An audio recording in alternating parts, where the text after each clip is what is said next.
السلام علیکم ورحمۃ اللہ. اذان دے دیں.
أشهد أن لا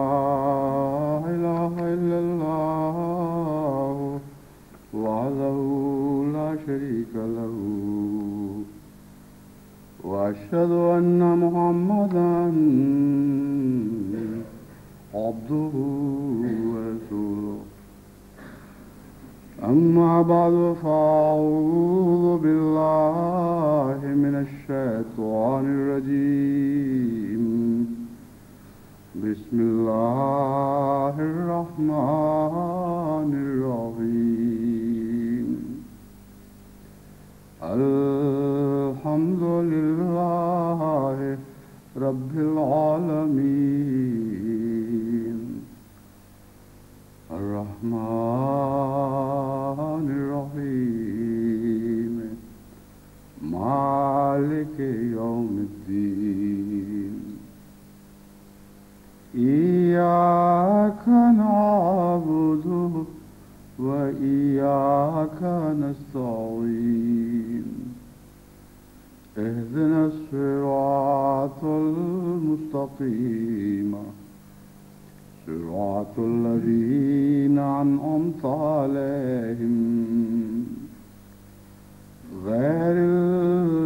المغضوب عليهم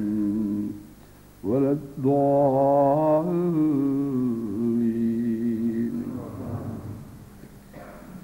ومن تاب وعمل صالحا فإنه يتوب إلى الله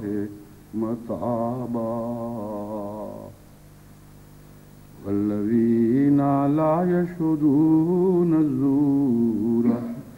وإذا مروا باللغو مروا كراما.